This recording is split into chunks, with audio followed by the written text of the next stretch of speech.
Hello, welcome to Mystery Life Stories. Today, I want to tell you a story about a woman the world treated as invisible, until the day she appeared at a wedding she was never meant to belong to. And perhaps somewhere in this story, you might discover that truth and self-respect can change an entire life. Once upon a time, in a big shiny office building, there was a woman named Angela Ajayi. Angela was the kind of woman who cleaned quietly. She cleaned floors until they looked like mirrors. She wiped glass until you could see your face in it. She carried trash without making noise. She moved from one corner to another like she didn't want to disturb anybody's important life. Most people did not greet her. Some people did not even look at her. To many of them, Angela was just part of the building, like the walls, like the chairs, like the air conditioner. Angela was 38 years old. She wore old gloves, flat shoes, and plain work clothes. Her back stayed straight, even when her body was tired. Her eyes stayed down, not because she was weak, but because she had learned something. If you look people in the eye in a place like that, some of them start looking for a reason to shame you. The office always smelled like perfume and money. The floors were shiny, the walls were glass, the lights were bright and cold like they were made to show off. People walked fast, people talked loud, people laughed like life was easy for them. Angela pushed her cleaning cart slowly and listened. When people think you are nothing, they talk like you are not there. A man in a suit said, "If this deal fails, someone will lose their job, I don't care who."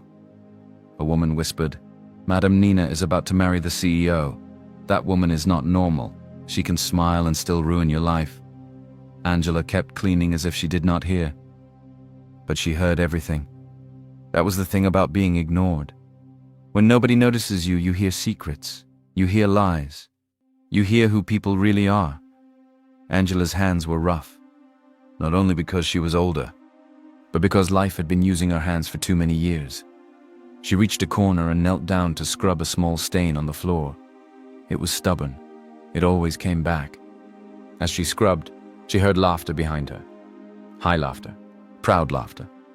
Then she heard heels. Click, click, click. Angela did not need to look up. Nina Adebayo. Nina was young, fine, always dressed like she was going to an event. Hair perfect, makeup perfect, perfume strong. Workers always held their breath when Nina came close. Not because Nina was important, because Nina was cruel. Angela felt Nina stop near her. Angela kept her eyes down and continued scrubbing. Nina's voice came sweet, but sharp. "This place is clean," Nina said, "but you people still make it look cheap." Angela did not answer. Nina laughed softly, like she enjoyed the silence. Then she walked away, still clicking like she was stepping on people's pride. Angela stood up slowly and pushed her cart again. She passed a glass wall and saw her own reflection. A woman in plain clothes. A woman people did not greet. A woman people did not respect. Angela's eyes met her own eyes for 2 seconds. Then she looked away and kept moving, because she had work to do. And because in her mind, she told herself what she always told herself. Just survive today. That afternoon, Angela was cleaning near the main office area. That place always smelled like perfume and money. People there did not talk to cleaners unless they wanted to complain. Angela was wiping a glass door when Nina came again, this time with 2 friends. They were all laughing. Angela's stomach tightened. Whenever Nina came close, it never ended well. Nina stopped right in front of Angela's cart and looked at her like she was looking at something annoying. Then Nina said, loud enough for her friends to hear, "Angela, be careful how you clean. This floor costs more than your whole life." Her friends giggled. Angela swallowed. She needed her job. Rent does not care about pride. Nina looked down at Angela's gloves and then at her face, then smiled that fake smile. The one that looks friendly but has poison inside. Then Nina brought out an envelope. It was thick, cream-colored, sealed with gold. The kind of thing poor people don't touch. Angela stared at it. Something in her chest warned her. This was not kindness. Nina waved the envelope lightly. "I have something for you. A little surprise." Angela did not move. Nina's friend said, Maybe she won't even know how to open it." They laughed again. Nina pushed the envelope closer. "Take it." Angela took it slowly. Nina crossed her arms. "Our wedding is this weekend. Big event. People are coming. And guess what? You are invited." Her friends laughed like it was the funniest thing in the world. Angela's heart beat hard. A wedding invitation? To their wedding? Nina added, "Dress code is black tie." Then she looked at Angela's clothes and smiled wider. "Wear anything you like. Just try not to show up in your work uniform. We don't want people to mistake you for staff." Her friend said, "Or maybe she can actually come and clean after the party." They laughed again. Angela's fingers tightened on the envelope. Her face felt hot. Her chest felt tight. But she refused to cry. She refused to bow. She forced her voice to stay calm and said 2 words. "Thank you." For 1 second, Nina looked confused. Like she expected begging, or tears, or anger, not calm. Nina's smile came back, but it looked forced now. She turned and walked away with her friends. Angela stood there holding the envelope like it was heavy. She looked down at the gold letters and read the names. Nina Adebayo and Jason Adebayo. Jason, the CEO, the man everybody respected, the man who barely noticed cleaners. Angela's throat felt dry. She did not open it there. She pushed her cart away quietly. But inside her, something had changed. It wasn't anger. It wasn't sadness. It was that strong feeling that says, "They want to shame me." Angela got home later than usual. Her room was small. Not dirty, just tired. A small curtain, a small fan, a small bed. A smell of old soap and cooked rice from someone else's room. She dropped her bag and sat down. Her legs hurt. Her hands hurt. But her mind hurt more. She opened the envelope slowly. The card was fancy. Big letters. A time. A dress code. Everything was written like it was for rich people. Angela read it again. Black tie. She laughed once, but it was not a happy laugh.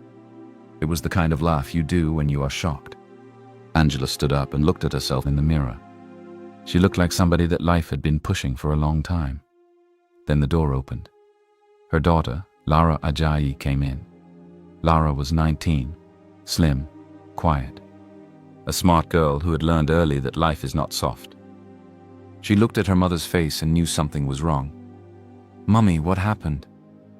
Angela tried to smile. "Nothing, just work." But Lara saw the envelope. "Who gave you that?"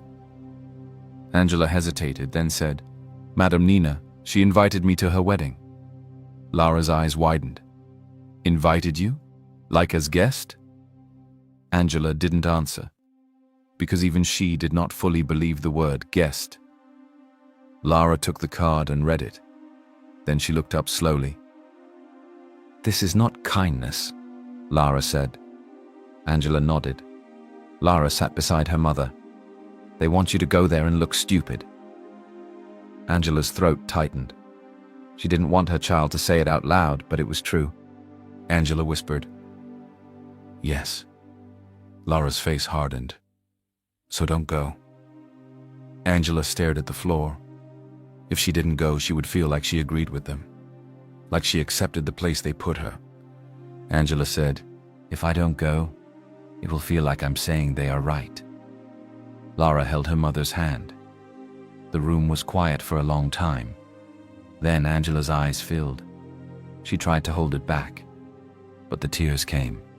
Not loud crying, just tears falling like they had been waiting for years. She cried for all the insults, for all the laughter, for all the times people looked through her like she did not exist. Lara hugged her tightly. "Mummy, you are not a nobody." Angela's voice broke. "They treat me like one." Lara pulled back and looked at her mother's face. "Then let them see you," Lara said.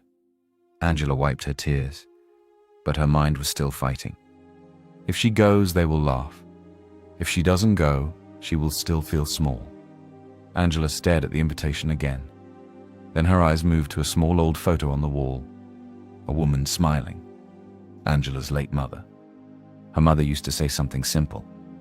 Nobody gives you respect. You carry it. Angela swallowed hard. That night, she did not sleep well. The envelope was on the table, and it felt like a stone.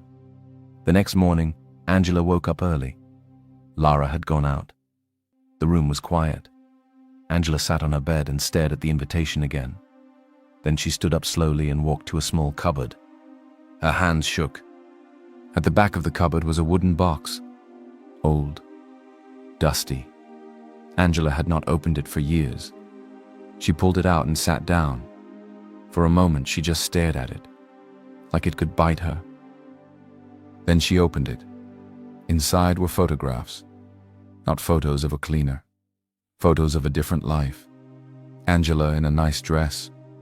Angela standing beside important people. Angela smiling, holding papers, shaking hands. There was also a certificate. The edges were torn, but the name was clear. Angela Ajayi, founder, Ajayi Care Project. Angela held the paper and stopped breathing for a second. That was her. That was real. She flipped through more things. A newspaper cutting. A headline. Not a good one. It had her face on it. Big letters that made her look like a criminal. Words like fraud and missing funds. Angela's stomach turned. Her hands shook as she read. She saw a name inside the story. A name she never forgot. Felix Adebayo, financial advisor. Angela froze. Adebayo. The same surname as Nina. Angela's heart beat hard. She didn't know Nina then. But that name had been in her nightmare for years. Felix Adebayo was one of the men that helped handle her project's money. He came smiling. He came acting helpful. He came acting like family. Then everything crashed. Money disappeared. People pointed at Angela. Sponsors ran. Friends vanished. Court case. Shame. Her parents got sick from stress. Then they died not long after. Angela lost everything. Not just money. She lost her name. She lost her voice. She lost her place in the world. She became invisible because being invisible felt safer than being hated. Angela held the newspaper and stared at the name again. Felix Adebayo. She whispered, "Is it the same Adebayo?" She didn't know. But something inside her said this was not just a normal wedding insult. Something was connected. Maybe not by Nina herself, but by the people behind Nina. Angela closed her eyes. She did not want to think too deep, but the thought stayed. What if the people who destroyed her life were sitting inside that wedding, drinking champagne? Angela wiped her face. She picked up another thing from the box. A folded letter. Old handwriting. She knew it immediately. It was from Kate Williams, her best friend from the past. Kate used to tell her, "If you ever need me, call me. Anytime." Angela had avoided calling because she was ashamed. She didn't want Kate to see her like this. But now Angela was tired. She was tired of hiding. She was tired of being small. She picked up her phone. Her fingers hovered over Kate's number. Then she pressed call. The phone rang. Once. Twice. Angela almost cut it. Then the call answered. "Hello?" Kate's voice sounded older but still strong. Angela swallowed hard. "Kate, it's me." Silence. Then Kate's voice rose. "Angela? Angela Ajayi?" Angela's eyes filled again. "Yes." Kate gasped like she couldn't believe it. "Oh my God. I have been looking for you. Where have you been? Angela, where are you?" Angela didn't know what to say first, so she said the truth. "I've been hiding." Kate's voice softened. "Hiding from who?"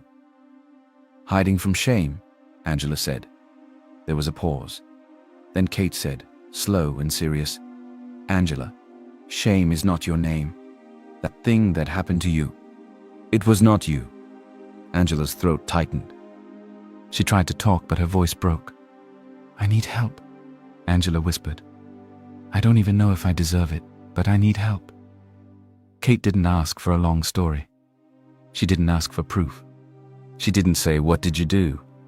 Kate only said, Tell me where you are, I'm coming. Angela shook her head like Kate could see her. Katie, you don't understand. I'm not who I used to be. Kate replied, No, you are exactly who you used to be. Life just covered you with dirt. That's why you are calling me now. Angela wiped her tears. Then she said the thing she had not told anyone yet. I got invited to a wedding. The invitation is not real. They want to shame me. Kate's voice changed. Not soft anymore. Sharp. Who invited you? Angela hesitated. Her name is Nina Adebayo. Kate went quiet for 1 second. Then she said, Adebayo? Angela's heart jumped. Kate continued, Angela, are you sure? Angela whispered, Yes, Nina Adebayo. She's marrying the CEO. His name is Jason Adebayo. Kate exhaled slowly. Angela, listen to me, don't panic. Don't cry again. You've been down for too long. If they want show, we will give them show. Angela almost laughed through her tears. Katie, I don't have money for that kind of thing. Kate's voice became firm. Don't insult me. I'm not doing this for money. Angela closed her eyes. For the first time in a long time, she felt something small but warm in her chest. Not joy, not peace, just hope. Kate said, I'm coming tomorrow morning. Angela whispered, Thank you. Kate replied, No, thank yourself. You finally stopped hiding. When the call ended, Angela sat there holding the phone. The room still looked the same. The bed still looked small. The walls still looked tired. But the air felt different. Angela looked at the invitation again. Then she looked at the newspaper cutting with Felix Adebayo's name. And she whispered, very quietly, Maybe this is not just about a wedding. Angela did not sleep well that night. Even when she closed her eyes, she still saw the wedding card. Black tie. Grand event. A big crowd. And that wicked smile on Nina's face. She turned on her bed again and again. When morning came, she sat up and looked at the wooden box again. The box was still open. The pictures were still there. The old certificate was still there. The newspaper cutting was still there too. And the name that made her stomach twist. Felix Adebayo. Angela stared at it like the name could jump out and slap her. She remembered him clearly. He was not loud. He was not proud. He was calm. He always wore neat clothes. He always smiled like a kind person. He came into her life during her foundation days. Back then, Angela was not a cleaner. Back then, people greeted her. Back then, her phone rang all the time. Back then, she had purpose. She had started the Ajayi Care Project because she wanted to help young people. Small scholarships, school supplies, help for widows, training for girls who wanted to learn small business. It wasn't the biggest thing in the world, but it was real. People supported it. Her parents were proud. Her father used to tell her, if God gives you something, use it to lift someone. Her mother used to tell her, do not let money make you proud. Let it make you useful. Angela listened. She worked hard. Then one day, a man was introduced to her. Felix Adebayo. They said he was good with money. They said he could help the foundation grow. They said he knew how to handle sponsors, accounts, paperwork, all those things Angela didn't enjoy. Felix came in gently. He spoke nicely.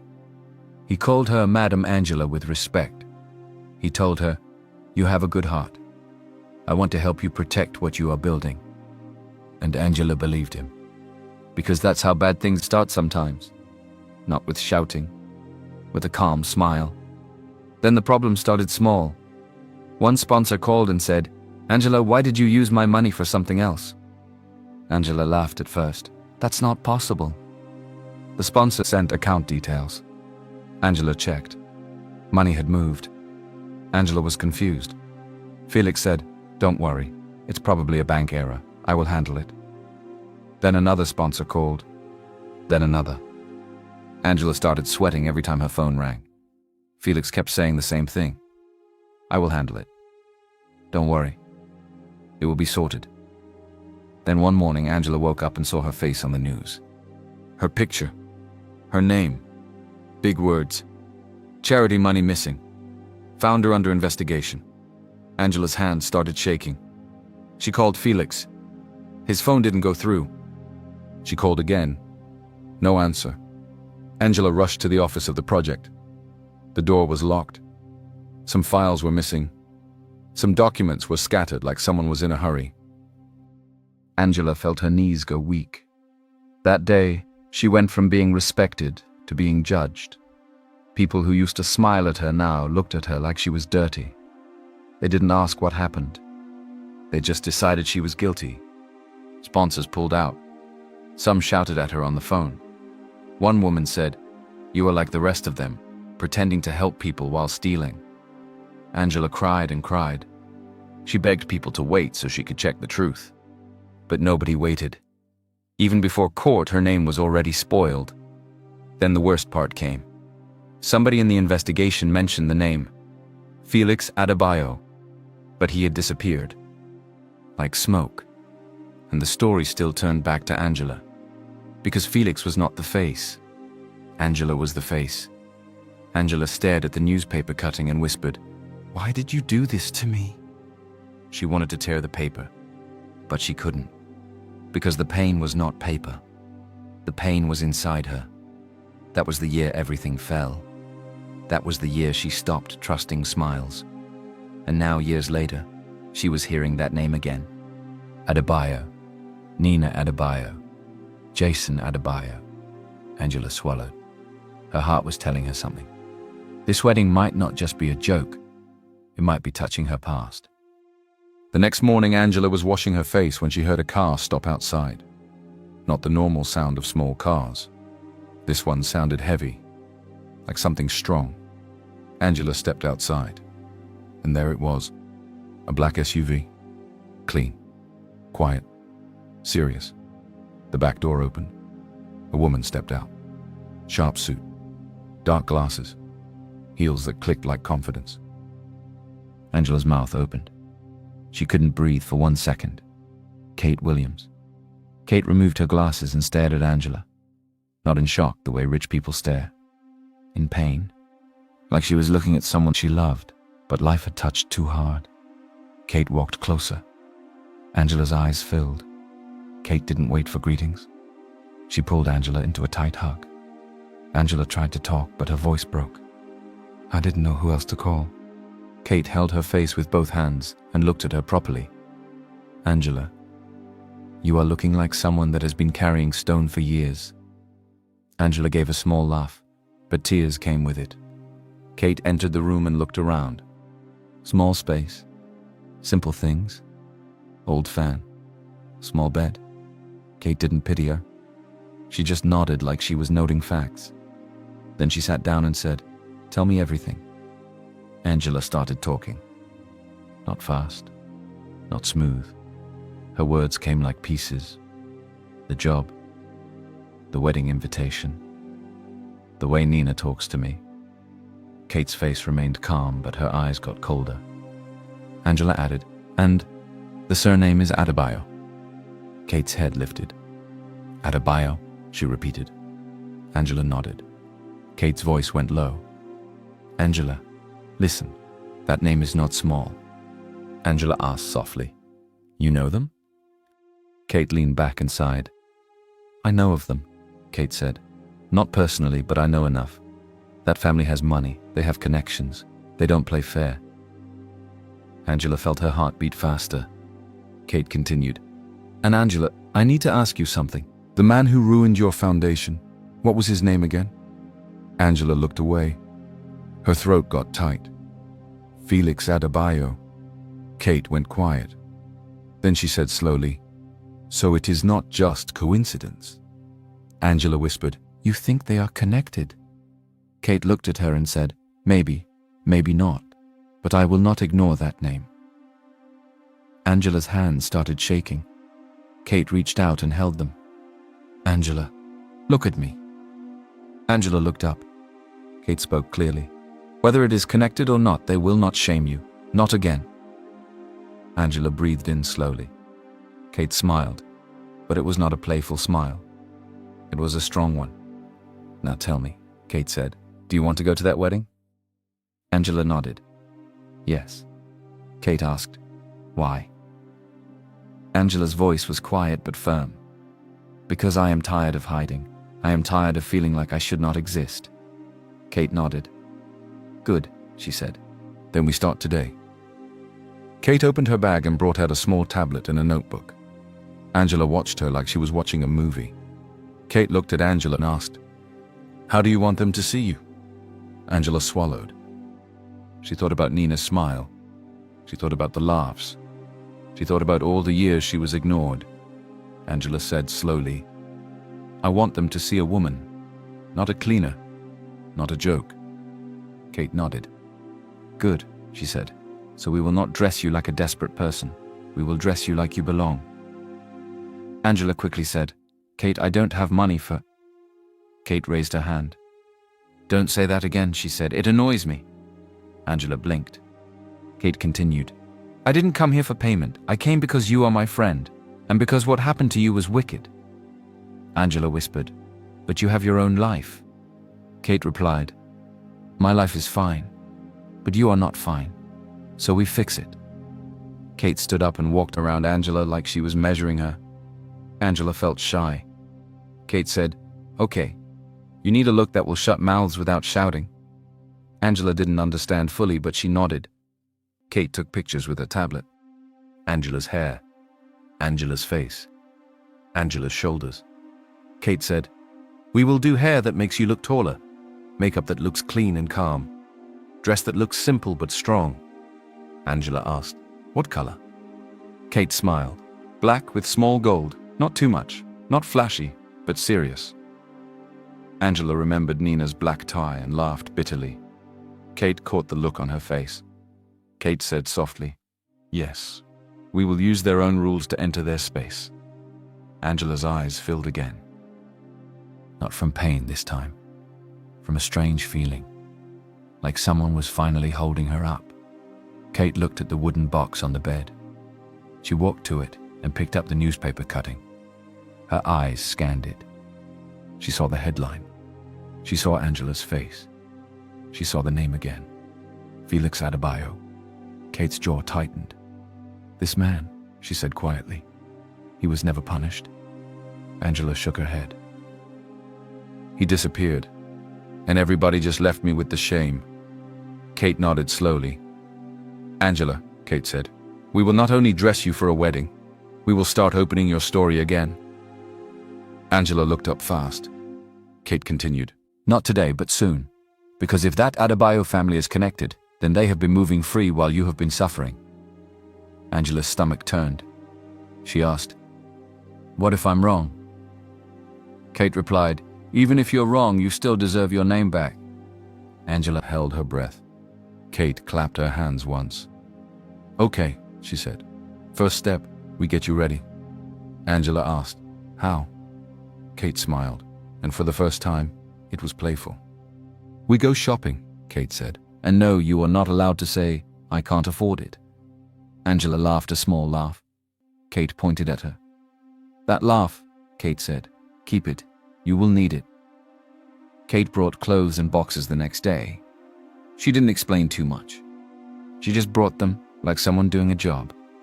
Angela's room became full of things. A dress bag, hair extensions, makeup box, small jewelry case. Angela touched the dress bag like it was something that didn't belong in her life. She said, "Kate, are you sure?" Kate replied, "Angela, please, don't start." Kate arranged everything. Then she said, "Try the heels." Angela stared at the heels. They were not crazy, but they were not flat. Angela sighed. She put them on. She stood. Her legs shook. Kate held her arm. Slowly. Angela took one step, then another. Then she almost fell. Kate caught her. Angela laughed, but tears were close. "See?" Angela said. "This is why they want me there. So I will fall." Kate's face changed. She said, "No, you are not falling at their wedding." If you want to fall, you will fall in your room now, so you won't fall outside. Angela laughed properly this time. Kate said, "Again, walk." Angela walked. Step, step, step. Her body began to adjust. Kate nodded. Good. Angela looked at herself in the mirror. Plain clothes, but heels. She looked strange, but she also looked like someone who was trying. Lara came in and froze. "Mummy, what is happening?" Angela felt shy. Kate smiled at Lara. "Hello? You must be Lara." Lara nodded slowly. Kate said, "Your mother is going to a wedding." Lara's eyes widened. "She's going?" Angela spoke quietly. "Yes." Lara walked closer to her mother and stared. Then she smiled. A real smile. "Mummy," she said, "you look different." Angela's throat tightened. Kate turned to Lara. "Your mother is not small. Life just pushed her down." Lara nodded. "I know." That night, when Kate left, Angela sat on the bed. She looked at the dress bag again. She touched it gently. Then she looked at the newspaper cutting again. Felix Adebayo. Angela whispered, "If you are connected to this, then I will find out." The day before the wedding, the air felt heavy. Angela cleaned at work, but her mind was not there. Nina passed her twice and smiled like someone enjoying a secret. Angela wanted to ask her, "Why do you hate me so much?" But she didn't. Some people don't answer. They only bite. So Angela kept quiet. When she got home, Kate was waiting. Kate had brought a hairstylist and a makeup woman. Nothing loud, just clean work. Kate said, "We do it tonight, so tomorrow there is no stress." Angela sat down and let them work. As her hair got braided and packed up, Angela felt like she was watching another woman being made. A woman she used to be. The makeup was soft, not heavy, just enough to bring back her face. When they finished, Angela looked in the mirror. She gasped. Not because she looked like a celebrity, but because she looked like herself again. A version of herself she had forgotten. Angela covered her mouth with her hand. Kate stood behind her. Kate said softly, "There you are." Angela's eyes filled. She turned quickly and hugged Kate. "Thank you." Kate hugged her back and whispered, "Don't thank me. Just stop hiding." Later that night, Lara sat beside her mother on the bed. She looked at her carefully. "Mummy, are you scared?" Angela nodded. "Yes." Lara asked, "Why are you still going?" Angela breathed in. "Because if I don't go, I will keep living like I'm not real," Angela said. "I don't want that again." Lara held her hand. "You are real," Lara said, "and I'm proud of you." Angela swallowed hard. When Lara slept, Angela stayed awake. She stared at the ceiling. Then she turned and looked at the dress bag hanging on the wall. She looked at the invitation on the table. She looked at the newspaper cutting again. Felix Adebayo. Then she whispered into the dark, "God, if this is the day you want to bring my story back, help me." Angela woke up before her alarm. Her eyes opened, but her body did not want to move. It felt like her chest was heavy, like somebody put a stone on it in the night. She sat up and looked around her room. Everything was still the same. Small bed, small fan, small curtain, but the dress bag was hanging there like it did not belong in her life. Angela stood up and went to the mirror. Her hair was already done from last night. Her face looked neat, not like a cleaner coming back from work, like a woman. She stared at herself for a long time. Then she whispered, "God, help me." The door opened. Lara walked in quietly like she didn't want to break her mother. She looked at Angela and smiled. "Mummy, you look like you again." Angela's throat tightened. "I don't even know who me again is," Angela said. Lara walked closer and held her mother's hands. "You're still you," Lara said. "Even when you were cleaning, you were still you." Angela nodded slowly. She did not trust her voice. Lara went to the chair where the dress was laid out, still inside the bag. "Are you sure you want to go?" Lara asked. Angela took a deep breath. "Yes," she said. "I'm scared. But yes." Lara nodded like she respected that answer. Then she surprised Angela.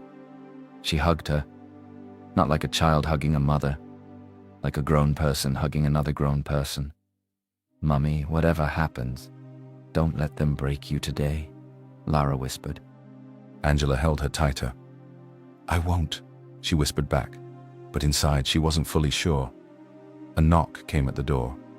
Kate's voice called out, "Angela, open up." Angela wiped her face quickly and opened the door. Kate walked in like a storm. Not loud, just strong. "Good morning," Kate said. "How is my star?" Angela almost laughed. "Kate, please." Kate looked at her properly. Okay, we are almost there," Kate said. Kate dropped a small bag on the bed. Inside were little things. Perfume, a small cloth, pins, safety pins, a tiny sewing kit. Kate said, "This is wedding. Anything can happen. We come prepared." Angela watched her. Kate's eyes were sharp, like she was not just thinking about the dress, like she was thinking about danger too. Angela asked, "Kate, why are you looking like this?" Kate sat down and lowered her voice. "Angela," she said, "I didn't tell you yesterday because I didn't want to scare you." Angela's heart jumped. "Tell me now," Angela said. Kate nodded. "I made some calls," Kate said. "I asked around about Nina's family." Angela held her breath. Kate continued. "And Angela, the name Felix Adebayo is not a mistake." Angela felt cold. Kate said, "Felix Adebayo is connected to them. Very connected." Angela's mouth opened, but no sound came out. Kate leaned forward. "Angela, listen to me," Kate said. "Some people in that family have protected him for years. They covered things, they moved him around. They made sure he did not face real trouble." Angela's eyes filled. "So, he's free?" she whispered. Kate nodded. "Yes." Angela's hands started shaking. "Then why?" Angela began, then stopped. "Why did life punish her and leave the man free?" Kate held Angela's hands again. "Angela," she said, "this is why I am telling you now. This wedding may not just be a silly insult. Nina might know your story already." Angela's stomach turned. "She knows?" Angela asked. Kate shrugged slowly. "I don't know for sure," Kate said, "but I know rich people don't do random all the time. They like to check people's background. Nina works with her eyes open." Angela swallowed hard. Kate said, "So today you will do 3 things." Angela looked at her. Kate counted with her fingers. 1. You will not fight anybody, no matter what they say. Angela nodded. 2. You will not drink anything that leaves your hand, not even water. Angela blinked. "Kate, is it that serious?" Kate's face stayed straight. "Angela, I said what I said." Angela nodded again. 3, Kate said. "You will not sign anything. You will not enter any private room alone. If somebody calls you aside, you look at me first." Angela felt fear rise. But she also felt something else, like she was finally not alone. Angela whispered, "Okay." Kate stood up. "Now," she said, "let us dress you." Lara helped too. They dressed Angela slowly, not rushing. Angela's gown was black with small gold touches. Not too loud, but it looked rich. It looked serious. Kate fixed the scarf over Angela's shoulders and said, "This is not costume. This is you remembering yourself." Angela put on the necklace. Simple. 1 dark stone in the middle. When they finished, Angela looked at herself. And for a moment, she did not breathe. She looked like somebody people would stand up for. Angela's eyes filled again. Kate tapped her gently. "No tears today. Save it for later." Angela laughed once, small. Lara whispered, "Mummy, go and show them you are human." Angela held Lara's face. "I'm doing this for me," Angela said. Lara nodded. "Yes." Kate clapped once, Let's go." They walked out together. Angela stepped into the black SUV. As the car moved, Angela looked back and saw Lara standing at the door, watching her go. Angela waved. Lara waved back.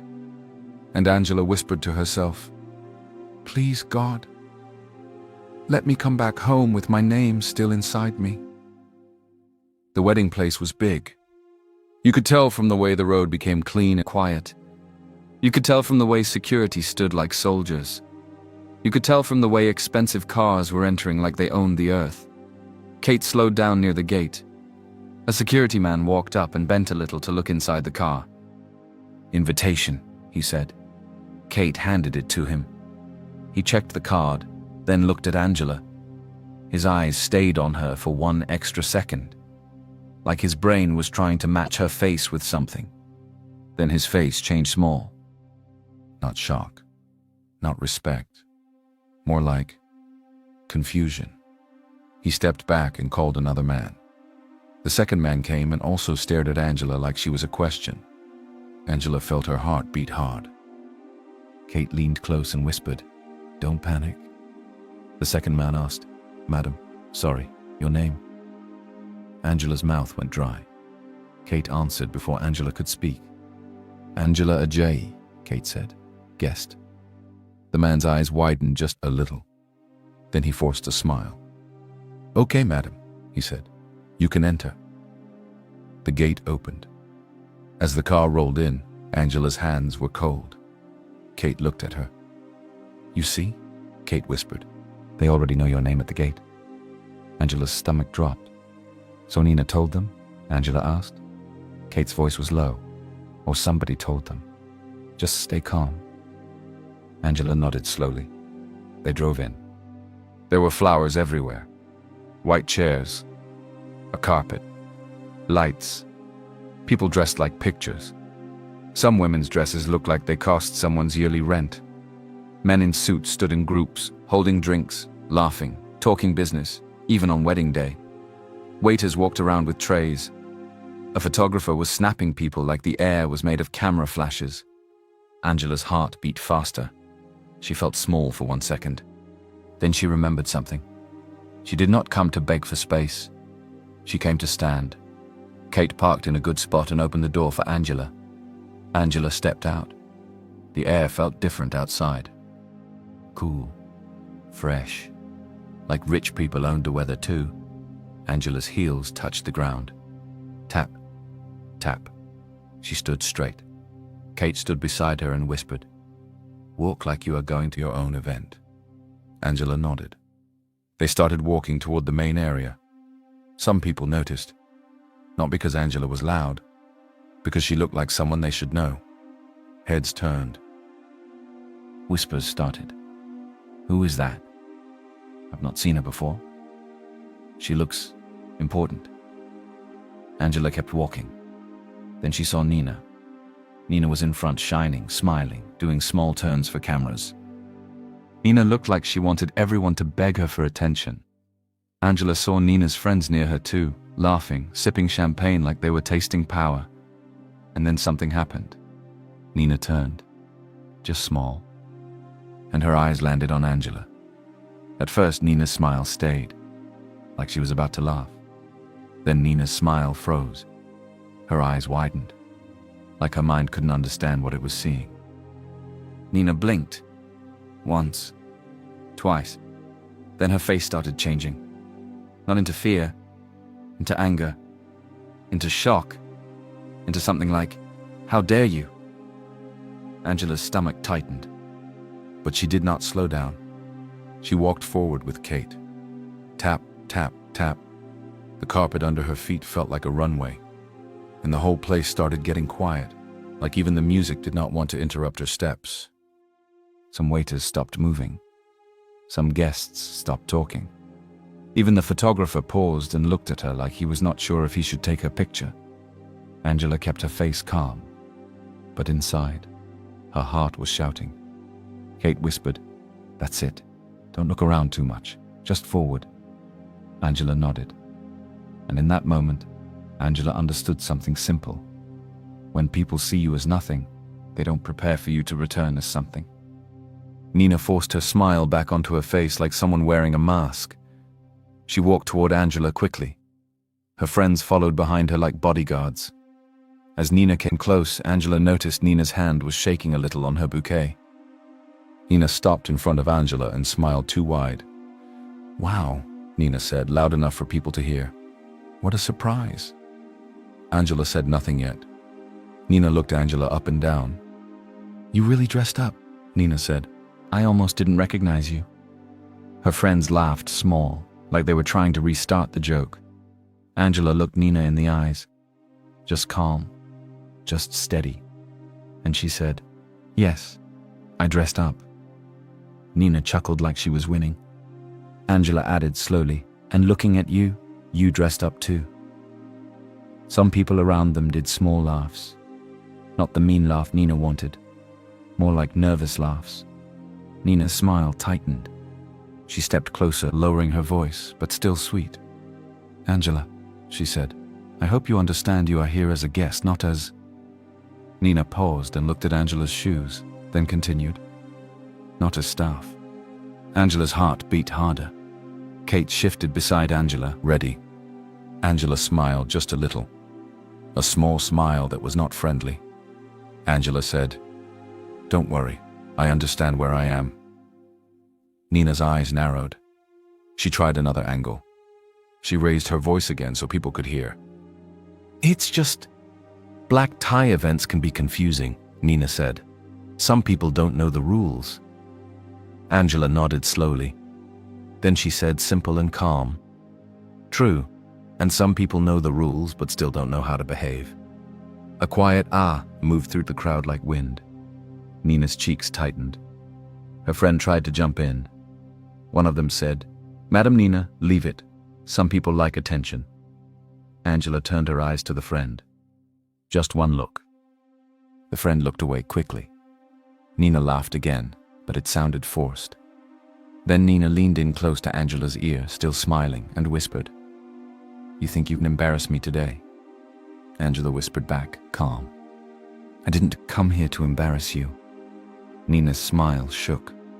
Then Nina whispered, "Good, because this day is not about you." Angela looked at her and said softly, "Then why did you invite me?" Nina's eyes flashed. For 1 second, Nina's mask slipped. Just 1 second. And Angela saw something real.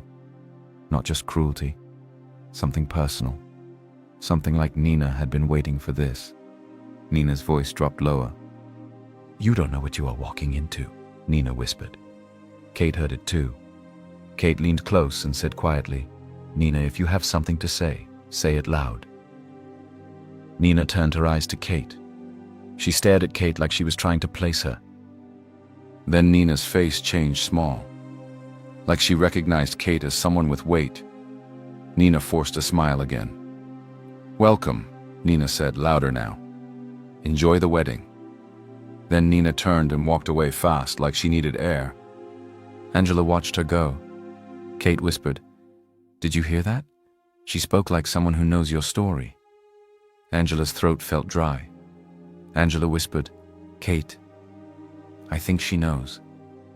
Kate nodded slowly. Then she said, "Good.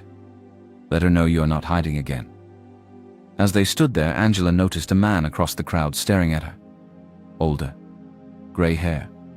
Neat suit. The kind of man who looked like he didn't talk too much. He kept staring like his eyes were trying to pull a memory out of his head. Angela looked away. But the man kept looking. And Angela didn't know it yet. But that man was the beginning of the big turning point. The wedding program had not even started properly. People were still greeting each other, taking pictures, laughing, talking business. But Angela's presence had already changed the air. She stood with Kate, calm. She did not rush around. She did not beg for attention, but attention found her anyway. Then the older man finally moved.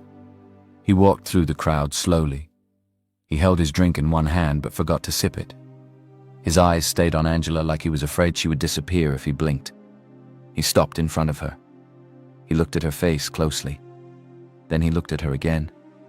His mouth opened. His hand rose to his chest. "Wait," he said. His voice was not loud, but people near him heard, and silence started spreading like a ripple. "Is that," he said again, voice shaking now, "is that Angela Ajayi?" Heads turned. People leaned in. Phones lifted. Angela's stomach tightened. She looked at the man and tried to understand who he was. The man stepped closer, eyes wide. "Angela Ajayi," he said again, "from the Ajayi Care Project." Angela swallowed. Her voice came out soft but steady. "Yes," she said, "I am Angela Ajayi." The man's face broke, like someone seeing a ghost and a blessing at the same time. "My God," he whispered, "it's you." People around started murmuring. Ajayi Care Project? Some older people in the crowd exchanged looks. One woman whispered, "That name. I remember that name." The man held Angela's hand with both of his hands. He didn't care about her gloves or her past or what people might think. His eyes were wet. "I am Benson Eze," he said. "I knew your father. I knew your mother. I worked with them back then." Angela's throat tightened. Hearing her parents mentioned in that place made her chest hurt. "Mr. Benson Eze continued. "Your father was a good man," he said. "Your mother, your mother was strong. People respected them." Angela nodded, trying not to cry. Mr. Benson shook his head slowly. "Where have you been?" he asked, almost like pleading. "We looked. We asked. Then everything went quiet." Angela spoke gently. "Life pushed me," she said. "That's all." Mr. Benson looked like he wanted to say more. Then he said the words that hit the crowd like stone. "That thing that happened," he said. "That money scandal." People went even quieter. Nina, who was across the front, heard and turned fast. Her face changed. Jason also turned, confused. Mr. Benson continued, not caring who liked it. "I knew it was not you," he said, "because you were not that kind of woman." Angela's eyes filled. Mr. Benson squeezed her hand. "We traced it then," he said. "We saw the paper trails. We saw the lies." Angela's heart started beating too hard. Then Mr. Benson said the name. "The man handling your accounts, Felix Adebayo." The crowd went dead quiet. Angela felt her whole body freeze. Kate's eyes snapped to the side immediately, scanning faces. Across the crowd, a man in a grey suit stiffened. Just one stiff movement. But Kate noticed. The man's drink shook slightly in his hand. Then he turned his body like he wanted to hide. Kate's eyes narrowed. Angela did not notice the man yet. She was still stuck on the name. "Felix Adebayo." Mr. Benson continued, voice heavy. "That man vanished," he said, "and you were left to carry shame you did not earn." People whispered. "Felix Adebayo? That surname again?" Nina's face had gone tight. Her lips pressed together like she wanted to scream. Jason's brows pulled together. He stepped forward slowly, staring at Angela now like he was seeing her for the first time. Nina tried to laugh, but her laugh died before it started. Mr. Benson looked around at the crowd and said, louder now, "You people should be careful how you treat people. This woman has done more good work than many people here." Some guests looked down. Some shifted. Some looked guilty. Nina's hands were shaking badly now. She turned quickly and walked away toward a side area. Kate leaned close to Angela and whispered, "Angela, that man in a grey suit, did you see him?" Angela blinked. "Who?" Kate's voice dropped. "He reacted when Mr. Benson mentioned Felix Adebayo," Kate said, "and he reacted like someone who knows that name too well." Angela's mouth went dry. Kate added, "Angela, I think we just walked into something bigger than wedding drama." Angela whispered, "Kate, what if Felix is here?" Kate didn't answer fast, because the thought was also in her head, and it scared her. Jason stepped forward fully now. He was still holding his phone, but his eyes were no longer on the screen. His eyes were on Angela. Then his eyes went to Mr. Benson. Then his eyes went to the crowd. Then finally his eyes went to Nina's back as she walked away. Jason called her name, slow and sharp. Nina. Nina stopped. She turned slowly, still trying to wear her wedding smile. "Yes, baby?" she said, too sweet. Jason did not smile. He asked, "What is going on?" Nina blinked, pretending not to understand. "What do you mean?" she asked. Jason pointed gently toward Angela, but his eyes were angry. "This woman," he said. "Why is she here?" Nina forced a laugh. "She works in our building," Nina said. "She's the cleaner. I invited her, just small fun." Mr. Benson's face changed. "Fun?" he repeated. Jason's jaw tightened. He looked at Nina. "Fun is inviting someone to celebrate with you," Jason said. "Fun is not using somebody as joke." Nina's smile dropped. Just a little. Then she rushed to fix it. "Jason," she said quickly, "it wasn't serious. It was just, something small for the day." Jason looked at her like he didn't know her anymore. He turned to Angela. Angela's chest rose and fell. She expected him to shout too. But Jason didn't shout. He spoke low. "Angela," he said, "I need to understand.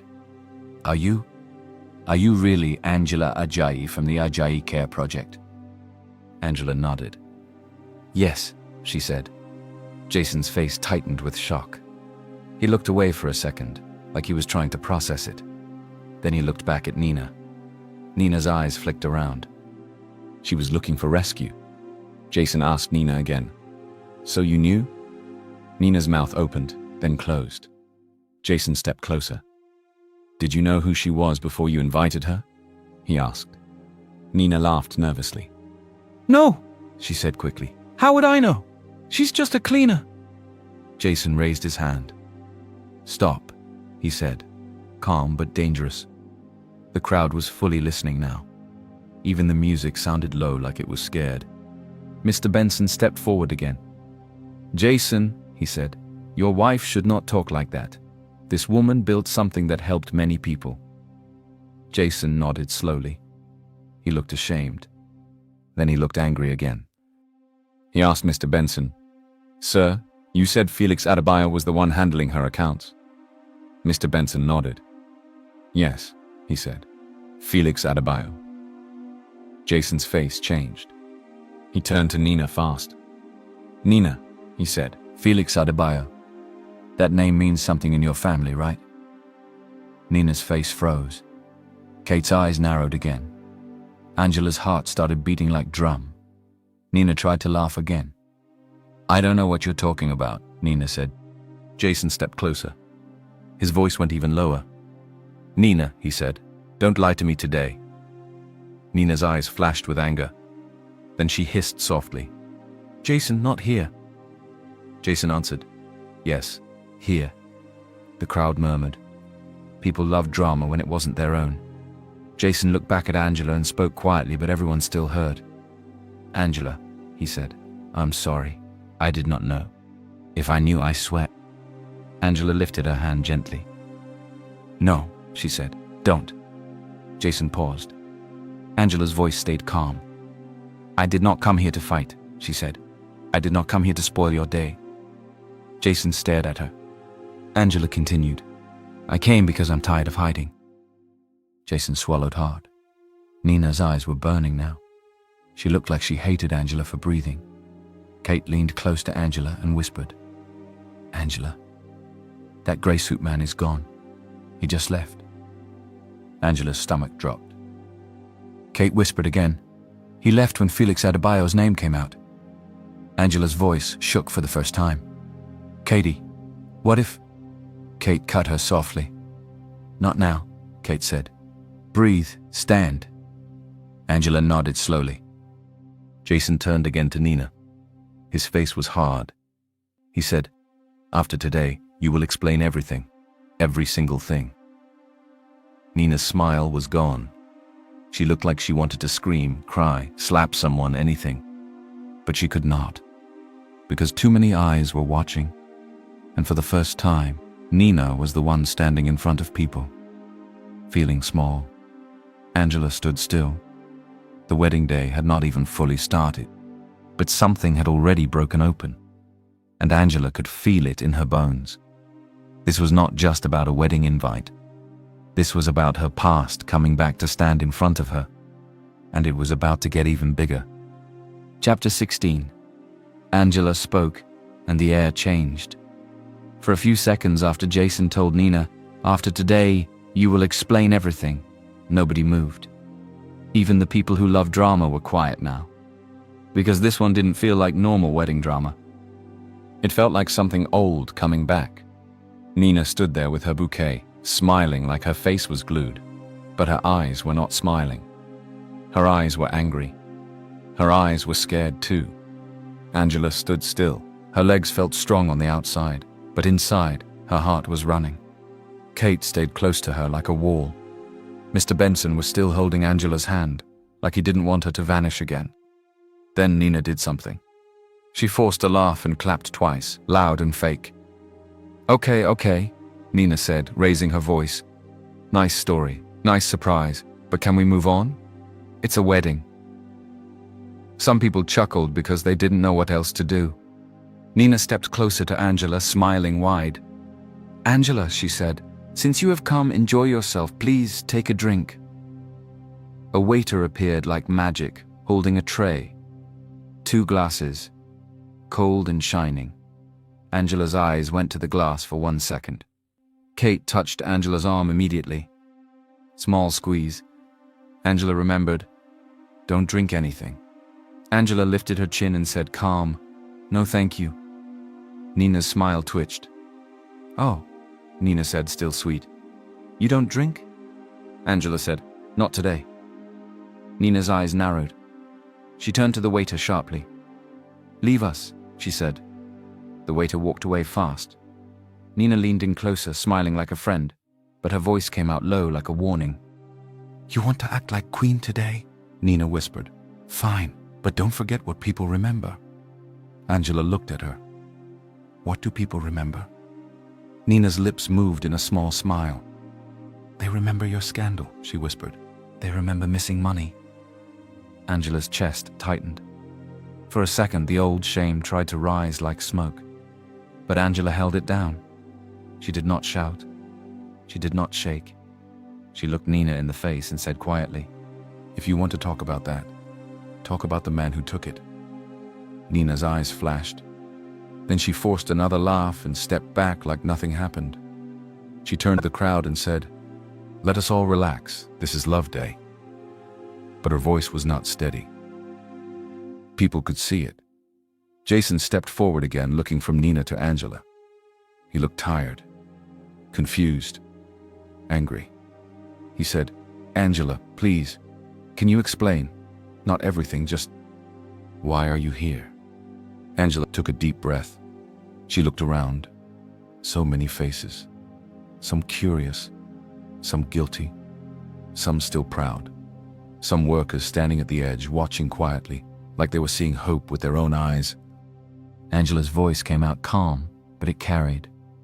"I am here because I was invited," Angela said. Some people laughed small. Angela continued, "But we all know it wasn't a normal invitation." Nina's face tightened. Angela looked at Nina and said, "You invited me to laugh at me." A small gasp moved through the crowd. Nina lifted her hands. "Oh, please, don't start." Angela raised her hand gently, not rude, just firm. "No," Angela said. "Let me talk." And the crazy thing was, Nina didn't interrupt again, because the crowd was already listening to Angela now. Angela looked at the guests. She spoke like a human being, not like someone trying to sound big. "Some of you used to see me in that office building," Angela said. "You walked past me. You didn't greet. You didn't look. And I understand. That is how life is." People shifted. Angela continued, "But let me say something. The people you ignore, they are still people." Silence. Angela's eyes moved to the workers standing far, catering staff, security, cleaners. "I have been cleaning for years," Angela said. "Not because I love cleaning, because life pushed me there." She paused and swallowed. "And yes, I used to have a different life. I used to help people. I used to have a name that opened doors. Mr. Benson nodded slowly, eyes wet. Angela continued. Then one day, everything crashed. Money disappeared. My name got dirty. People didn't ask questions. They just judged me. Angela's voice got softer, but it still reached everybody. And when your name gets dirty, even your shadow runs away from you. Friends disappear. Family becomes quiet. Even your own mind starts to hate you. Some guests looked down. Angela added, I became invisible because it was easier than explaining pain every day. She took another breath. But today, I did not come for revenge. Nina rolled her eyes, but no one cared. Angela said, I did not come to spoil anybody's wedding. I came to remind myself that I am not trash, and to remind people here that money is not what makes somebody human. A small clap came from somewhere. Just one. Then another. Then another. Like rain starting small. Then it became louder. Soon the garden was full of clapping. Some people stood up. Some were wiping their eyes. Nina's face turned hot red. Her hand shook on her bouquet. She looked around, and for the first time, she couldn't control the room. She dropped the bouquet. Flowers hit the ground and scattered. Nina turned and walked fast. Then she broke into a run. She ran out like someone running from fire. People watched her go, shocked. Jason stood there, mouth open, eyes wide, like he was seeing his wife's heart for the first time. Angela closed her eyes for 1 second. Not to cry, just to breathe. Then she opened them again, and she saw something she never thought she would see in her life. Respect. The name Felix came back like a knife. After Nina ran, the wedding didn't feel like a wedding anymore. It felt like a courtroom without a judge. People were still clapping, but the clapping started to die down slowly. Whispers replaced it. Phones were already up. People were recording. Angela knew that by tomorrow her face would be everywhere. That scared her, but it also made her feel free. Jason stepped closer. He looked at Angela with shame in his eyes.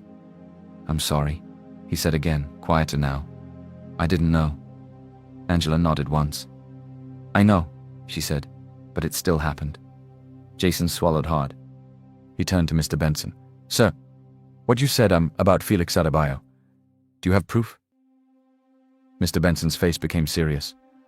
Yes, he said, I do. Angela turned sharply. You do? She asked. Mr. Benson nodded. I kept copies. I didn't trust that matter. Kate stepped in. And I also have something. Jason looked at Kate. Kate raised her phone. I took pictures, Kate said. That man in grey suit that reacted when Felix's name was mentioned. Jason frowned. What man? Kate pointed to the edge of the garden. He was there. Then he disappeared. Jason turned to the head of security. Find him. The security men started moving. Fast. Too fast. Like they suddenly realized this thing was bigger than wedding. Then something else happened. A woman walked in from the side entrance. Older. Well-dressed. Face hard like stone. People moved out of her way. Jason stiffened. Mom, he said softly. Nina's mother. She didn't smile. She looked around like she owned the air. What is all this nonsense? She asked. Jason said, Mom, Nina did something terrible. The older woman's eyes landed on Angela. She looked Angela up and down like she was checking price. Then her eyes went to Mr. Benson. Then her eyes went to Kate. Then she smiled small. Not a good smile. A smile that said, I understand what is happening. She spoke slowly. So this is the woman. Angela's stomach turned. Kate's eyes narrowed. What do you mean, this is the woman? The older woman ignored Kate. She looked at Jason and said, Wedding must continue. People are watching. Jason's face changed. No, he said. Not like this. The older woman's voice became sharp. Jason, don't disgrace our family. Mr. Benson stepped forward.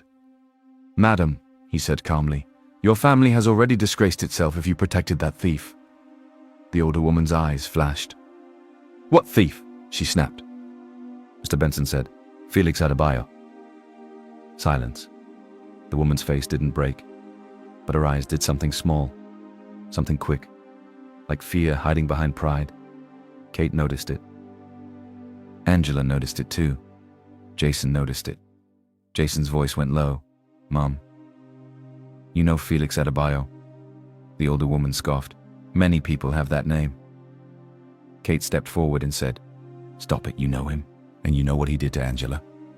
The older woman's lips curled. "Who is Angela to you people? A cleaner with stories?" Angela's heart jumped, but she held herself. Kate said, "She is a human being, and the truth is standing here." "Mister." Benson reached into his jacket and brought out a brown envelope. "Old papers." He handed it to Jason. Jason opened it. His eyes moved fast across the pages. His face changed. He turned the papers again. Then he stopped. His hand shook. He looked up at his mother. "Mom," he whispered, "this paper has Felix's signature and—" Jason paused, reading again. "And there is another signature," he said, voice cracking. He read it out loud. "Mrs. Adebayo." The crowd gasped. Kate's mouth opened. Angela's whole body went cold. The older woman's face went stiff. Jason's eyes were wide now. "Mom," he said again, louder, "your signature is here." The older woman tried to laugh, but it didn't come out well. "This is fake," she said quickly. Mr. Benson's voice was calm. "It is not fake. You signed when sponsors demanded answers. You signed when you people asked them to handle it quietly." Jason stepped back like the ground moved. He looked like someone who had been slapped by truth. Then Kate said something that cut deep. "Where is Felix?" Kate asked. The older woman's eyes moved away for 1 second. Just 1 second. But it was enough. Jason asked, "Mom, where is Felix?" The older woman's voice went cold. "He is not your concern." Jason's jaw tightened. "That's my wife's family name," he said. "That is my concern." Angela's stomach twisted. So Nina didn't just randomly hate her. Nina's family had been tied to the thing that destroyed Angela. And Nina still chose to invite Angela as a joke. Or worse, as a warning. Angela whispered, "So she knew." Kate held Angela's hand. Yes, she knew. Jason turned to the head of security again. "Lock the gates. Nobody leaves until we find that man in gray suit." The older woman shouted, "Jason!" Jason faced her fully now. His voice was calm but hard. "Mom, enough." The crowd was buzzing. Phones were recording everything. The older woman realized too late that this was not something she could buy silence for. Then a security man came back running. He said, "Sir, we found a car trying to leave from the back." Jason asked, "Who?" The security man swallowed. "A man with a different name on the list, sir, but—" He paused. "But his face matches the old photo we found online." Kate's eyes widened. Angela's heart stopped. Jason asked slowly, "Matches who?" The security man said the name like it was hot. "Felix Adebayo." Angela felt the world tilt. Kate grabbed Angela's arm. Mr. Benson's face went pale. Jason's eyes went dark. Then Jason said, "Bring him here." And just like that, the wedding became something else. Not love. Not celebration. Truth. And the truth was about to walk in. The man who stole her life was close. People gathered like magnet. Even those who wanted to pretend they didn't care, their legs still moved closer. Angela's palms were sweaty. Her mouth was dry. Her ears were ringing. She kept hearing that name in her head. Felix. Felix. Felix. Kate leaned close to her. "Angela," she whispered, "listen. Whatever you see, don't rush. Don't slap. Don't shout. Let them expose themselves." Angela nodded slowly, but her eyes were already burning. Not with anger only. With pain. With old memories. With years of swallowing things that should not be swallowed. Jason stood in front now, like he was blocking the crowd from swallowing the moment.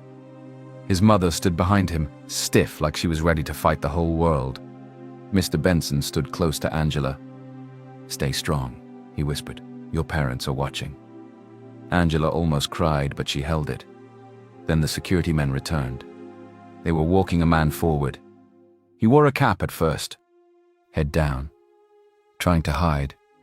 But the moment the crowd began murmuring louder, the man lifted his head, and Angela's blood went cold, because she knew that face, even though it looked older now. Even though it looked more careful. Even though it looked like it had been living a life of hiding. Angela knew him. Felix Adebayo, the man who smiled and called her Madam Angela. The man who said, "I will protect your project." The man who disappeared and left her to drown. Felix's eyes met Angela's eyes. And in that moment, he didn't look sorry. He looked annoyed, like she was the problem for still being alive. Angela's knees went weak. Kate held her quickly. Jason stepped forward, voice shaking with controlled anger. "Felix," Jason said, "is it you?" Felix tried to speak, but the crowd was already shouting. "Thief! Is that him? Look at his face!" Jason's mother shouted. "Keep quiet. You people don't know anything." Jason turned sharply.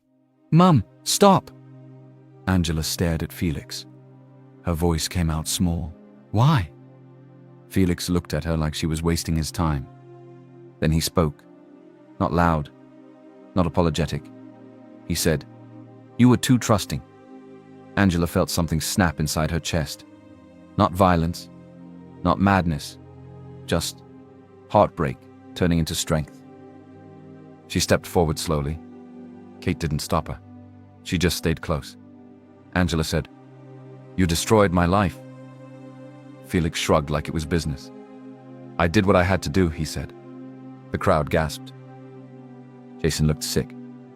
"You did what you had to do?" Jason repeated. Felix glanced at Jason and said, "Ask your wife's family." Jason's mother's face changed, and that one change was enough, because everybody saw it. Phones zoomed in. People murmured louder. Angela's voice shook but stayed clear. "I lost my parents," Angela said. "I lost my home. I lost my work. I became invisible because of you." Felix looked away for 1 second. Not in shame.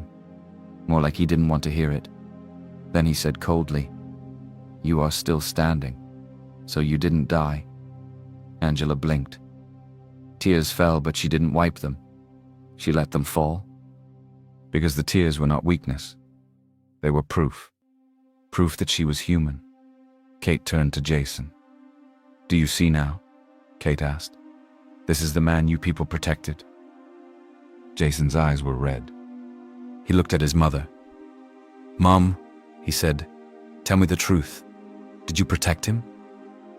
The older woman's lips trembled, but pride still held her neck. She said, "Jason, this is not the place." Jason shouted, "This is the place!" The crowd jumped. Jason breathed hard. Then he said something that made everybody quiet again. "I will not marry Nina today," he said. Shock hit the crowd like thunder.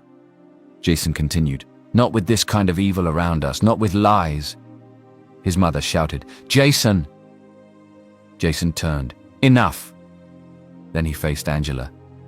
"Angela Ajayi," he said, voice softer now. "I am sorry. I can't change what happened to you, but I can help you clear your name. I can help you reopen your case." Angela stared at him. She didn't know what to say, because for years nobody offered her anything but judgment. Mr. Benson nodded. "Do it," he told Jason. "Do the right thing." Felix suddenly laughed. A dry laugh. "You think this will end well?" Felix said. Kate's eyes narrowed. "What do you mean?" Felix looked at Angela and smiled small. It wasn't a nice smile. It was a warning. He said, "Some stories are buried for a reason." Angela's heart jumped. Kate stepped forward. "Don't threaten her." Felix raised his hands like he was innocent. "I didn't threaten," he said. "I'm just saying, once you start digging, you might not like what you find." Angela felt fear crawl in, but she pushed it back. She looked Felix in the eye. "If the truth is ugly," Angela said, "I still want it." The crowd murmured again. Jason ordered security. "Hand him over to the police." Felix tried to protest, but the guards already held him tighter. Jason's mother looked like she wanted to collapse. Then she shouted, "You people will regret this." And when she said that, Angela understood something. This was not over. Not even close. Later, after everything scattered, after people whispered and recorded and argued, Kate and Angela got back into the SUV. Angela's hands were still shaking. Kate looked at her. "You did well." Angela stared out the window. "I don't feel like I did anything," she whispered. "I feel like the real fight is just starting." Kate nodded. "Yes, and you won't fight alone." Angela's phone buzzed. A message. Unknown number. Angela opened it. One line. "Stop digging, Angela Ajayi, or your daughter will cry the way you cried." Angela's blood went cold. She turned to Kate, eyes wide. Kate grabbed the phone, read it, and her face hardened. Kate said slowly, "Okay." Angela whispered, "Okay?" Kate looked at her and said, "They just proved one thing." Angela swallowed. "What?" Kate's voice was calm but dangerous. "They are scared," Kate said, "because the truth is bigger than Felix." Angela's eyes filled again. Not the soft tears from before. These ones were hot. Angela whispered, "What do we do now?" Kate started the car. And she said the words that sounded like the start of a new season. "We go for everything," Kate said. "Your name, your case, your foundation, and the people behind it." Angela stared at the dark message again. Her heart was pounding. But inside that fear, something stood up. Something that had been sleeping for years. Angela whispered, "This is not the end." Kate smiled without humor. "No," she said. "This is the beginning." And as the car moved, Angela looked at the road ahead, feeling one thing clearly. Someone out there was watching her. Someone out there did not want her to remember who she was, but she was already remembering. And she was not going back to being invisible. Angela held the phone like it was burning her hand. The message was short, but it entered her body like cold water.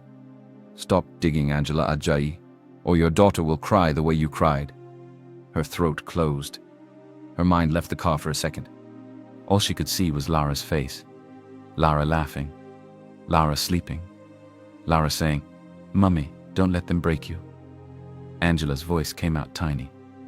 "Kate, they mentioned Lara." Kate read it again, then locked her jaw. She didn't shout. She didn't panic. But her eyes changed. Like something inside her stood up and said, "Enough." Kate said, "We are not going to your house like this." Angela turned fast. "Kate, I need to see my daughter." Kate nodded. "Yes, but not like this. We do it smart." Kate picked up her phone and called Jason. Jason answered almost immediately, like he was already expecting trouble. "Kate?" Kate said, "Jason, it has started. They sent a threat. They mentioned Lara." Jason's voice went hard. "Send it to me now." Kate forwarded the message. Jason stayed quiet for 2 seconds. Then he said, "Okay, listen, don't panic. I'm sending security to Lara, now." Angela's chest rose fast. "Security, is Lara okay?" Jason answered quickly, "She will be okay. She will be guarded. Nobody will touch her." Angela didn't know whether to believe him, but she grabbed that promise like a rope. Kate drove faster, but not reckless. Her eyes kept checking the mirrors. Angela started noticing things she never used to notice. A car behind them. Then another. It might be normal. But now, nothing felt normal. Kate pulled into a safer place and waited. 2 cars arrived. Men stepped out. Not loud. Not showing off. Just alert. Kate spoke with them, and they left immediately to Lara. Angela was shaking. Kate touched her knee gently. "Breathe," Kate said. "Angela, breathe." Angela tried. Then her phone rang. Lara's number.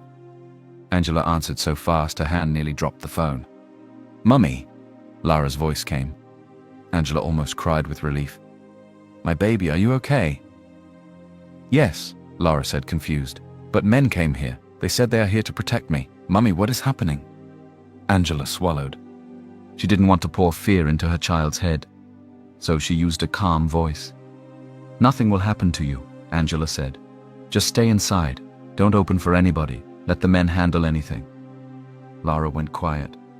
Then she said softly, "Mummy, are they trying to hurt you because of the wedding?" Angela's eyes filled. Angela said, "They are angry because the truth is coming out." Laura's voice shook. "Mummy." Angela forced strength into her voice. "Listen to me, I am coming. You are not alone, okay?" "Okay," Laura whispered. The call ended. Angela held the phone to her chest. Her lips trembled. Kate looked at her and said, "Now you see, it's bigger than Felix."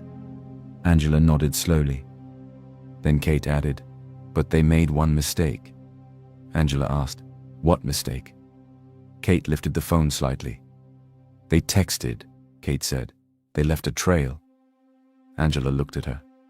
Kate said, "If they are sending messages, it means they are scared, and scared people make stupid moves." A knock came on the car window. One of the security men leaned in. "Ma, the number is traced," he said. Angela's heart jumped. "To who?" Kate asked. The man hesitated. "It's linked to a line registered under a company name, but it was used around Madame Nina's circle, one of her close friends." Angela's stomach turned. Kate whispered, "So Nina is not just cruel, she is dirty too." Angela's mind raced. "Nina sent that message?" Kate's voice was low. "Maybe Nina, maybe someone using her people, but it is coming from her side."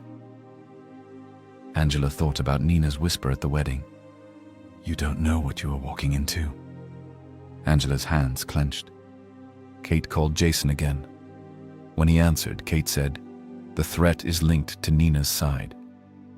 Jason went silent. Then he said, "Okay, that's enough. I'm done protecting anybody's shame." Kate asked, "What are you doing?"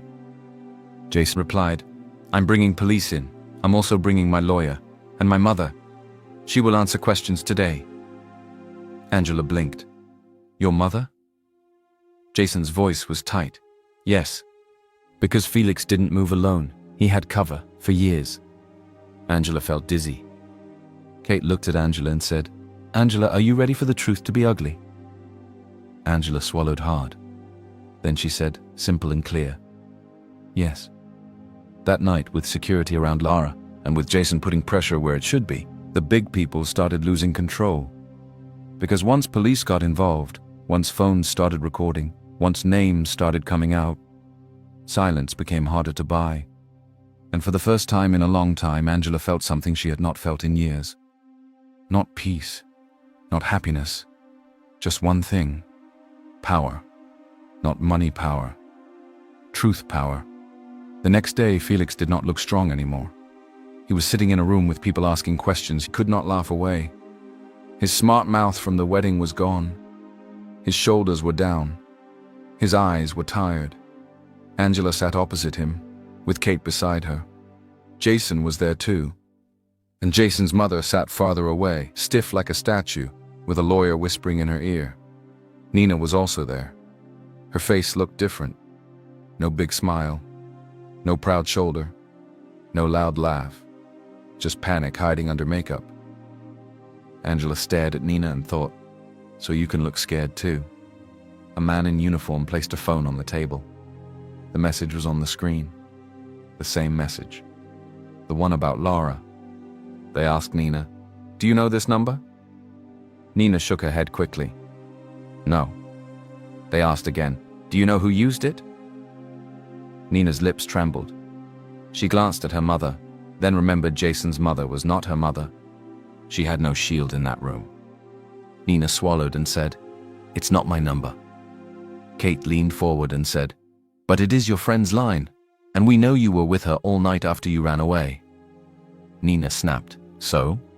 I ran because everybody embarrassed me." Angela's eyes narrowed. Kate replied, "You weren't embarrassed. You were exposed." Jason's voice cut in, calm, but sharp. "Nina," he said, "this is not about your pride. This is about a threat to a young girl." Nina's eyes filled. Then she did what people like her do when they are cornered. She tried to turn the story. She looked at Angela and said, "This is all your fault. If you didn't come, none of this would happen." Angela didn't shout. She didn't insult her.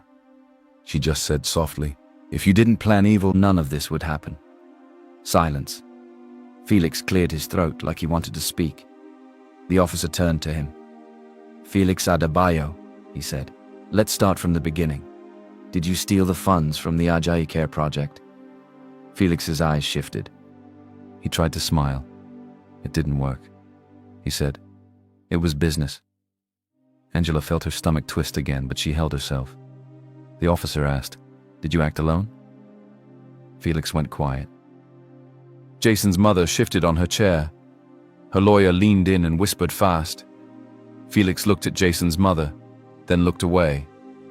And that one look said everything. Kate's voice was calm. "Felix," she said, "you already lost. Don't drag it. Tell the truth."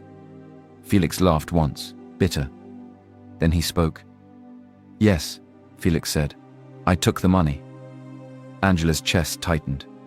Felix continued, "But I didn't do it alone." Jason's mother's eyes flashed.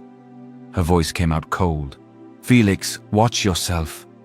Felix looked at her and said, "Madam, you told me to handle it. You told me Angela was too trusted, too loved, too clean." The room went still. Angela stared at Jason's mother. Jason's face broke. "Mom," he whispered. Felix continued, "When sponsors started asking questions, you signed documents to calm them down. You helped me disappear. You moved me under new work. You covered it." Jason's mother slammed her hand on the table. "This is a lie!" But her voice sounded weak now, because too many things were already matching. Mr. Benson's papers, Kate's calls, Felix's confession. Jason's mother stood up, shaking. "You people want to destroy me because of one charity money?" she shouted. Angela finally spoke again, slow and clear. "It was not just money," Angela said. "It was my parents. It was my name. It was my whole life."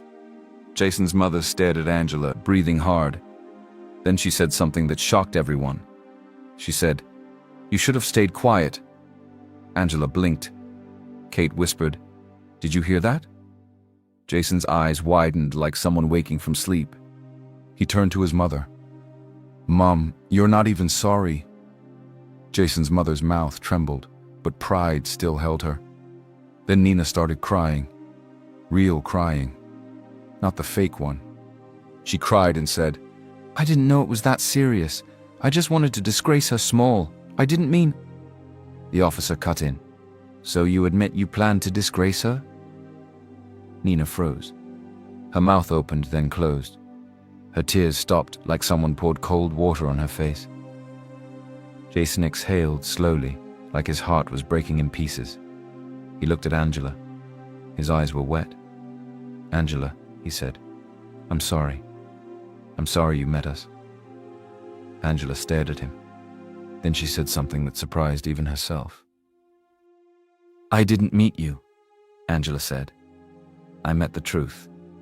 In the end, Felix was taken away. Nina was taken away too, because the threat message and her planning tied her into it. Jason's mother did not walk out proud. She walked out under watch. Her lawyer looked like he wanted to disappear. And for the first time, Angela watched people with power lose control. Not because someone was stronger, but because truth is stubborn. It does not die easily. Weeks later, Angela's name started clearing. It wasn't magic. It wasn't quick. But it started. People began to call her again. Some of them to apologize. Some of them because they suddenly remembered they used to know her. Angela didn't run to hug everybody. She was careful now. But she listened. Mr. Benson came with more old contacts. Some sponsors came back quietly at first. Not because they suddenly loved Angela, but because they now knew they were wrong. Jason kept his promise too. He did not ask Angela to marry him. He did not try to turn her pain into romance. He simply used his voice and his money to help fix what his family broke. He paid back what was stolen, with interest. He helped push the case forward. He made sure the old records were reopened. And he made sure Lara was safe until everything calmed down. One evening, Angela stood in a small hall facing a few people. Not a big crowd like the wedding. Just real people. Women. Young people. Old faces. New faces. And behind her was a simple banner. A Care project. We are back. Angela looked at the banner and felt tears rise. But she smiled. Because these were not shame tears. These were the tears you cry when you thought you were finished. But you are not. Kate stood at the side, arms folded, proud. Lara sat in front, smiling like her heart was finally resting. Angela spoke in the same simple way she always did. Thank you for coming, Angela said. I don't have big speech. I don't have sweet grammar. Small laughter. Angela continued. I just want to say something. If you see someone cleaning, greet them. If you see someone struggling, don't laugh. Because you don't know their story. The room was quiet. Angela added, I was once invisible, but I'm not invisible again. People clapped. After the event, Lara hugged her mother. Mummy, she whispered, you did it. Angela held her child's face. No, Angela said softly. We did it. Kate walked over and said, So, are you satisfied now? Angela looked around the small hall. Not perfect. Not fancy. But real. Angela breathed in and said yes. Then she paused. And she added with a small smile that made Kate laugh. And no. Kate raised an eyebrow.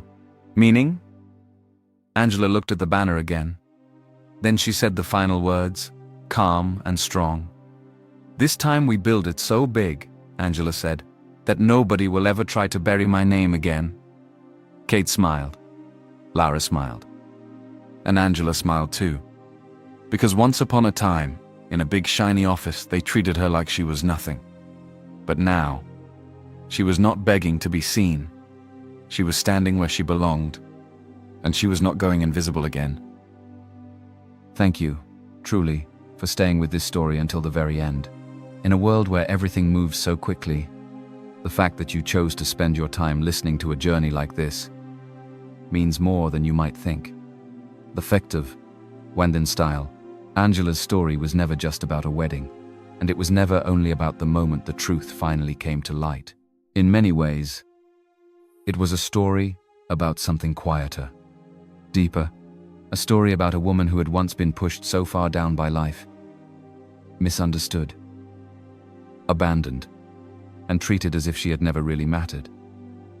Yet somehow still held on to one small belief inside her heart, that she was still a person worth something.